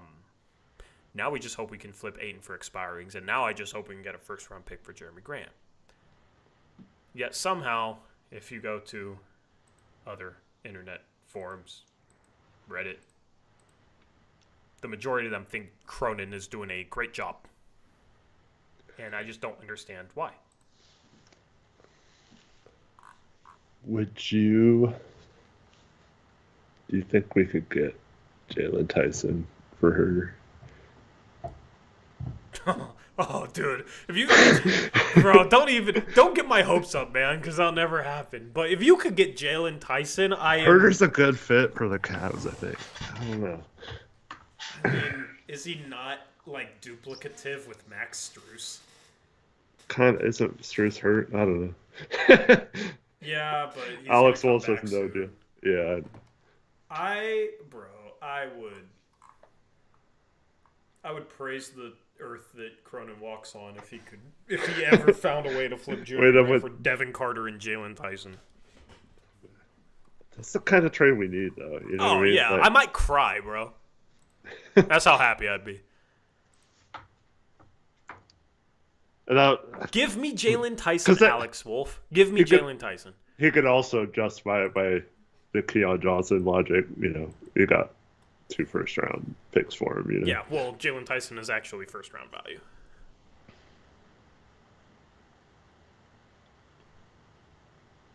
He's actually first-round value. Like,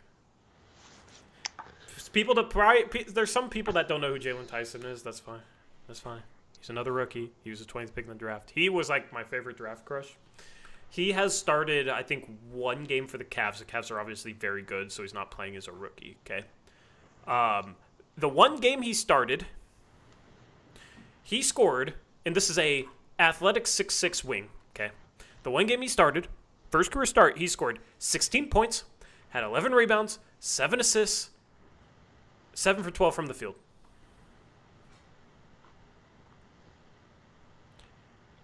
Has Jeremy Grant ever had a stat line like that in his career? 11 rebounds and 7 assists? I don't know, man. I don't know. Jalen Tyson's going to be good. I am so confident in Jalen Tyson. I was even more confident in Dalton Connect and look at Dalton Connect right now, man. If the Blazers had any chance to trade Jeremy Grant for the 17th pick in last year's draft and they said no, that is a freaking travesty. He was the 17th. That was Connect, right? Yeah, 17th. Connect, yeah. I just brought up Connect. Oh, I thought you were still talking about Tyson. No. Sorry. No. Because, there's the Grant Lakers stuff this past offseason. If Joe Cronin had a chance to trade for that 17th pick and get Dalton Connect for Jeremy Grant and said no to an athletic 6'6", 3-point sniper who, when he gets hot, is like already one of the most special players in the league. He's averaging almost 12 points per game in 24 minutes. Shooting 41% Lakers aren't from trading. 3. He's not. No, they're not trading for him straight up at all. Like, no chance. Yeah. Yeah. Johnny's asking what we do with Trey Lyles. Probably just buy him out or let him expire. Yeah, I don't think. Go sit on the bench for a contender. You can maybe see if you could flip him, but I don't think he has that much value. Dude, you know who Connect would work really well next to? Denny. Yeah. Because he's also a lob target. Like, he sneaky athlete, man. Like, people think just because he's a shooter, he's not an athlete. He's an athlete. He's more than just a 3-point shooter. That's why I liked him so much, because this team needs shooting.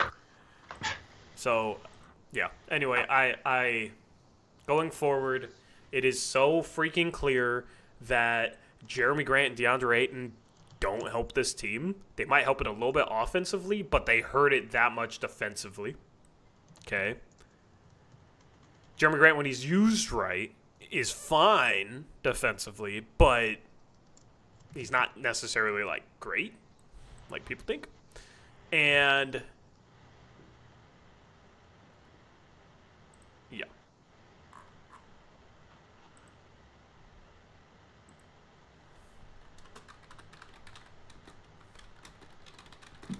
Anyway, other thoughts on other players that, I don't know. What else do you want to get into? I know I missed the first part. So I pretty much talked about every player beforehand, so if there's anyone else you want to talk about. What's the soonest you think they might actually make a trade? Just for the people out there wondering. Well,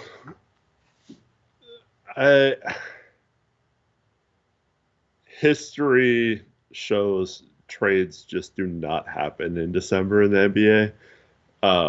I think there's been like 3 in the last 4 years or something. The most in the recent years has been like 2.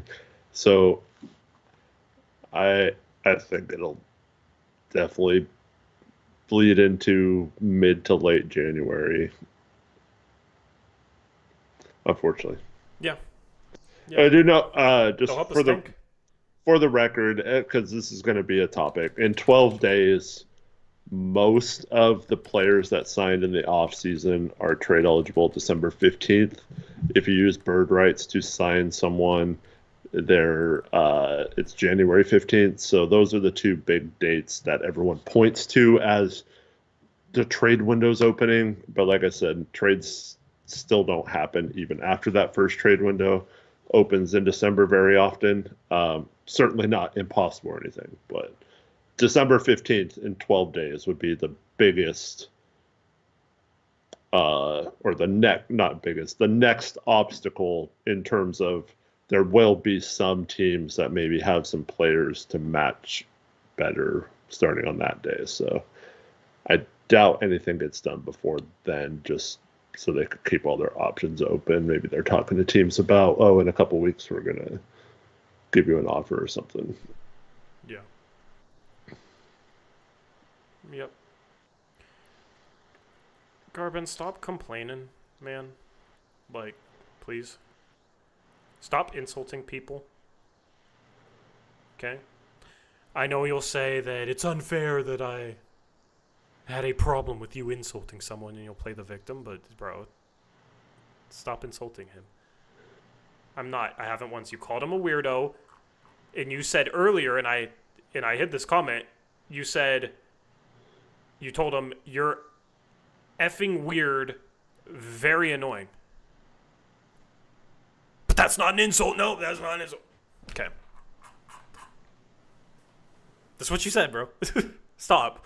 Chill.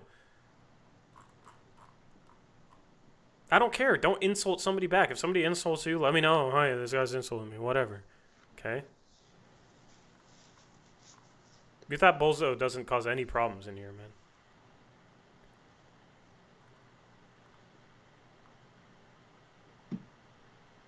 Like, he doesn't cause any issues at all. Like, what did he tell you? Thing is, I don't even care. Don't insult him. You don't need to insult him. You just said you didn't insult him, and now you're trying to play it off like, look what he said to me. Okay, so you did insult him. Why are you lying? Don't play the victim. He said you were snarky. Okay, probably because you're being snarky. That's not even that bad of an insult. Just stop. Okay, chat. All right, welcome to, we're an hour and 40 minutes in, and we have to babysit our chat, okay? All right.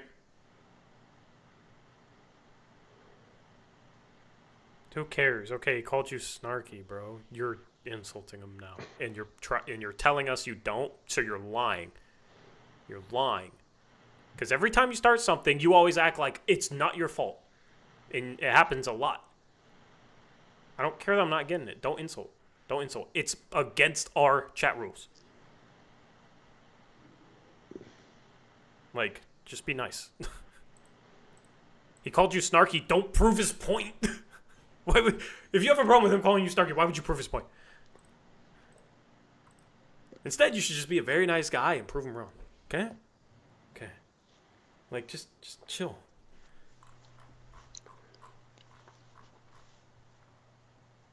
Wes Davidson wants to bet me a pint at a local brewery that the Blazers make 0 moves this season. All right. Deal. Nice. You got two. I'll take a free pint from you, but I mean, even I'll gladly buy you a beer if they don't make a move. We can drown our sorrows at that brewery. Yep. What? Oh, this is so funny. Oh no.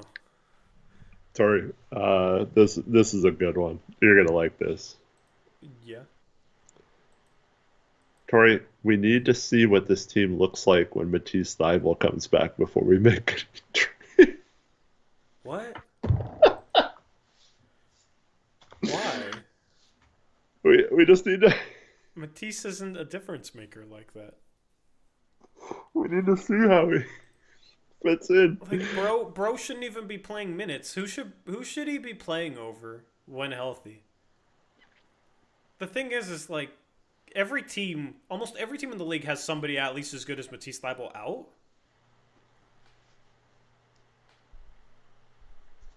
I don't understand, man. Late Night Blazers Uprise is undefeated. Yeah, we tried. Anyway, I got to make some waiver claims right now. Also, just put in a 3-team trade in our fantasy football league. So, like you completed it, or you offered someone it? No, submitted it to our Discord. Oh, you made a trade? Yes. Our trade deadline is tomorrow. Chat in our fantasy league.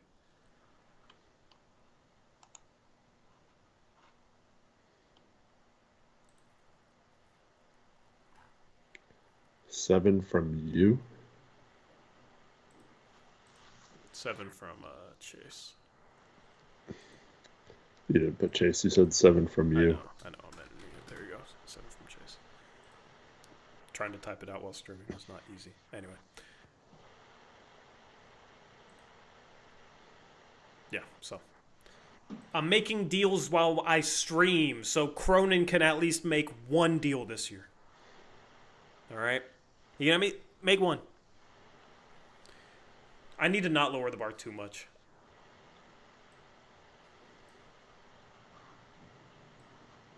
Like, I don't want to be giving praise when they give away Matisse Thybulle for a top 55 protected second-round pick.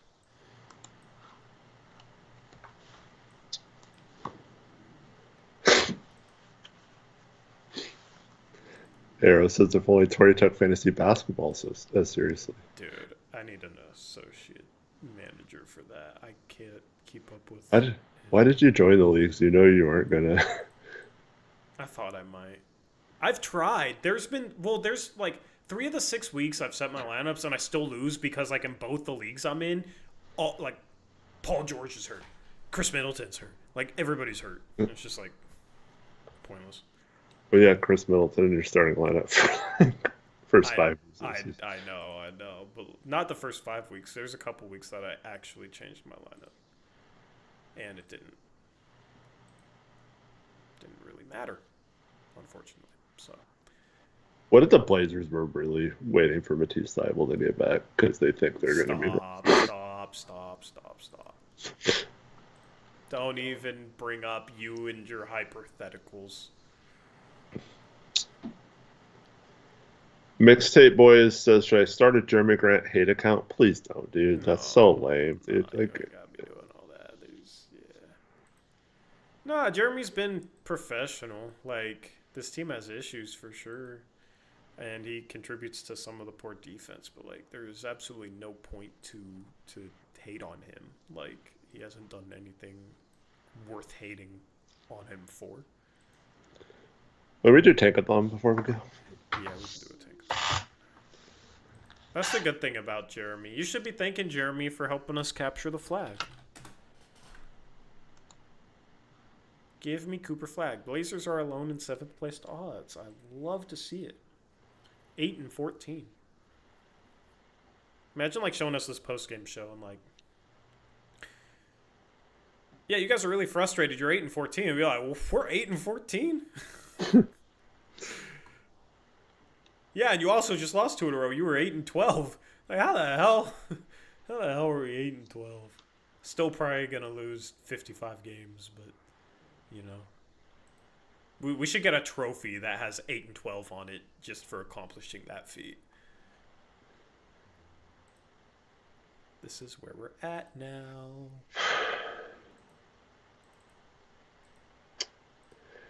All right. I didn't think this was the case, Story. Yeah. But it's official. Chauncey Billups does watch Blazers Uprise. Why is that? Because he's obviously Riley Davidson. No other person other than Chauncey Billups would be working this hard to try and prove Bro, that Riley is just guaranteed. He is a troll. He is a guaranteed troll. Like, He's really putting in the effort, which, you know what? I respect it. I just wish he got like had a funnier way of trolling. Like get a funnier shtick. We used to have like fake Mario Hazonia accounts come in here, and I kind of miss those, Eric. Like the fake Mario Hazonia, like CJ McCollum accounts. They were fun. They spiced up the stream a little bit, and people had some funny things to say. Now our trolling is like 8-14 is a fantastic start. Great work, Chauncey, for starting us off at 8-14. Taylor Packer misses the sex bots, of course. Oh, I kind of miss those too. We need more trolling, but we need better trolling, okay? Okay, please? Like, no, starting 8-14 is not a great start. Like, what? Where are we in, like, adjusted net rating to? We got lucky in some close games, and we lose by, like, 20 to 30 points regularly. Great job, Chauncey. You're so good, man. What is my computer doing? Hold on.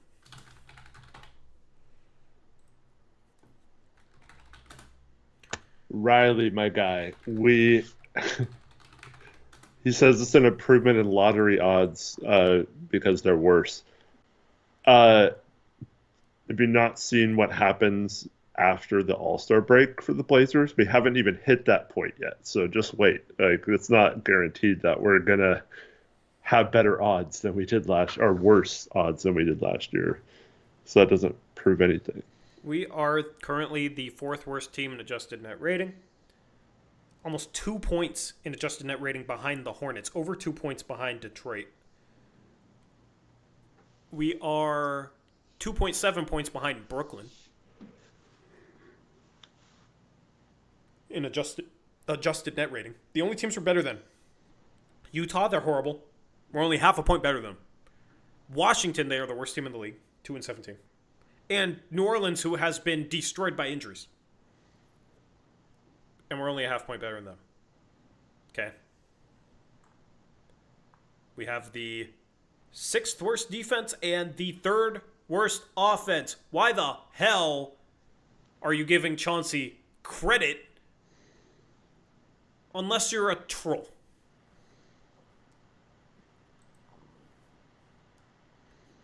Anybody that gives Chauncey credit, it's never actually pointing out what he's actually doing to get them a better record. It's just like, look at that box score over there and look at our record over here. See, Chauncey's doing a good job, man. Watch the games, bro. Talk about the games. Like, what are we talking about? What are we talking about? I can pull up stats, too, that show us that we're freaking terrible. It's just like, oh, we're criticizing Chauncey for stuff that we see during the game. No, Chauncey's a great job. You can't do anything with any of these players at all. Like, you just can't. What can Chauncey do? Yeah, Taylor. The most classic coach defenses. What could they even do, man? I hate it. Taylor says that our greatest Blazer insider says that Chauncey has them all pulling in the same direction, and you can't put a price on that. What the hell does that even mean? Tori, tell me one coach that would win a championship with this roster. I bet you can't. Oh yeah, you're right, that's my man. favorite question. This roster isn't winning a championship, so you're right, man. Chauncey's doing a really good job getting them to pull together, man. And that's priceless. What the hell are we talking about? Embarking Box with a 19-month member message says, hit the like button, y'all. I agree. Hit that like button. Man, I should give Chauncey credit. If only I could get this fan base pulling in the right direction. Together. Shout out Embarking Box. Anyway,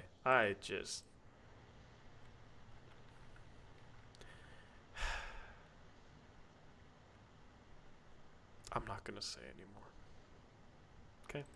All right, let's run the tankathon. I'm going to simulate it. Here we go. 14 is Atlanta via the Lakers. 13 is San Antonio. 12, Utah via Minnesota. Sacramento, 11. Indiana is 10. Brooklyn is 9. Moment of truth. Charlotte is 8, which means Portland moves up. Great job, Chauncey. We give Chauncey credit for that, too. At 7, Philadelphia to OKC. They move down 3 spots, and their pick is top 6 protected, so OKC gets lucky. And New Orleans is at 6, and Washington's at 5. Washington is the Detroit of this tankathon. Yep. Detroit moved up. Yeah. And Chicago's in the playoffs? I was going to say Chicago moved up because I didn't see them. I see 15th Chicago. They're losing their pick, yeah. That's the East for you, man. Still, what the hell? Is that still lottery protected from the DeMar DeRozan trade, or is that Lonzo Ball, or what was that? I think it was probably DeRozan. Whoops, I clicked on it. Crap. Oh, I didn't get to see whether we were top 4 or not. Boo. We will never know. Wow, really? You brought up, is it from the DeMar DeRozan trade? And I accidentally clicked on it. Okay, we got to get one where Portland's top 4. It's only right. No, you have to get one with those 4 teams as top 4. That's going to take forever. All right, here. Is this close enough? Philadelphia moves down 4 spots. Wow. You happy now? Utah isn't in it? Sure. Okay. All right. We're just going to pretend like this is the real sim. At 4 is Sacramento. At 3 is Portland. At least we get Ace Bailey or Dylan Harper. At 2 is Toronto. At 1 is Charlotte. Dylan Harper and Devin Carter are backcourt of the future. Hey, man, they can both defend. Yeah. Yeah, I wanted to know what that lottery sim was. That is. We definitely got Cooper. Oh yeah. You just didn't want. We just didn't want to get too hyped. We didn't want to give Chauncey too much credit. We're too far away from the draft lottery in May to get that hype right now. Yeah. Eric Olsen says trolling is a lost art. Dude, it really is, okay? Like, let's have a serious conversation about trolling. All right? You guys... I feel like Zach should be here. I know. Well, we've lost all our trolls. They have no life left in them. This team has zapped them of their life and happiness. And now we don't get any trolls. All right? Like, good trolling makes a stream better, and we appreciate it. Believe it or not. You guys can make... Listen, you guys do make stream chat fun. I don't want it to sound like you guys... I don't appreciate all of you that participate in the stream chat, but, like... You guys can troll a little bit more. I am okay with that. All right? I'll just say this. If you're going to troll, make it better than 8-14 is a great start. It's not fun.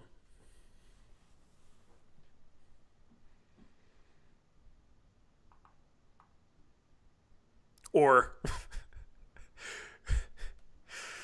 Alright, this... I'm not even going to call that one out. Good old Ennis Freedom reference. Yeah, didn't even get his name right. Anyway. Yeah. Listen. All of you in chat should go home. Your homework is to come up with a good way to troll us on Friday's stream because it's shot night. So we are going to be easily trolled. We are going to be tipsy. And we're probably going to stream a little bit longer. All right? So it's on you to bring your best effort on Friday night. And if you don't, we're benching you. Banning you. Just kidding. But yeah, we'll see what the Blazers can do on Friday as they take on... crap, I don't even remember. They play... Who do they play? Oh my god, it's past midnight. Alright. Utah. And that might be the night we launch our winter merch. I did not have time to actually prep that. So, I live a busy life. We'll see what the Blazers Cup consolation games are. I believe they're on the 12th and the 15th. That's like around the same time, Thursday and Sunday, that they were last year. So we got shot night on Friday. We got call-in night on Sunday. Then we got like 3 days off. We got a charity night. Then we got 2 days off. Members night. Okay. And on members night on the 15th, I'll be announcing something new for channel members. Also, if you're a channel member, you have new emojis now, so feel free to use them as much as you want. You can even spam them a little bit. Let's see them. Yeah, let's see the new emojis, members. And then, December 19th, we will have Big Board 2.0.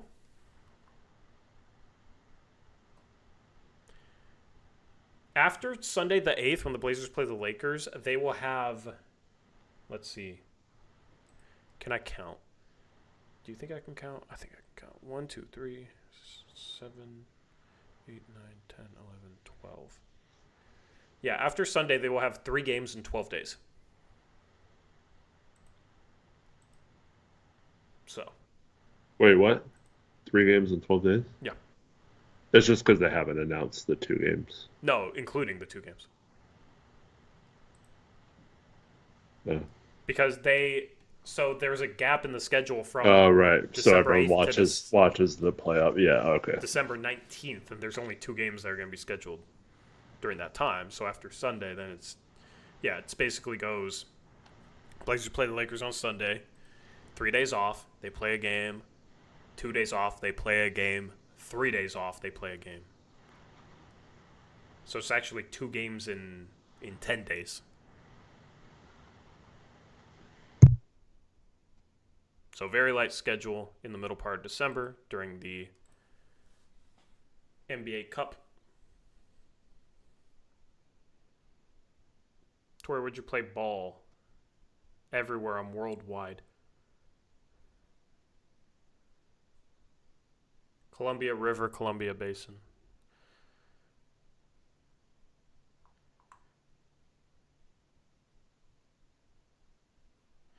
Johnny wants to get banned at the end. Okay, well.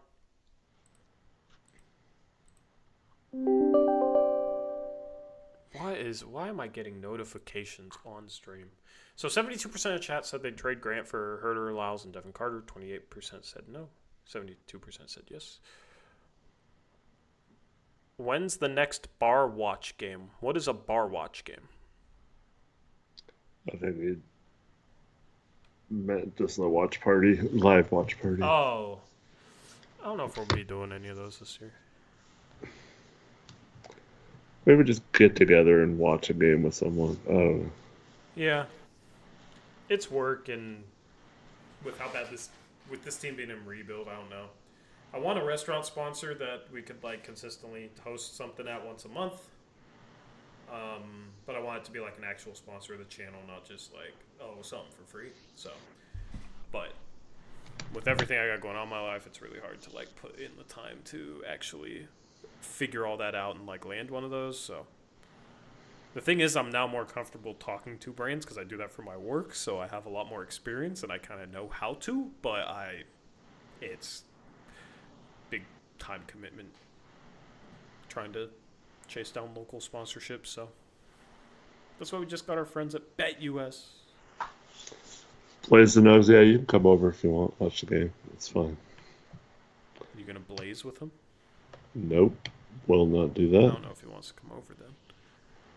Well, that's his problem.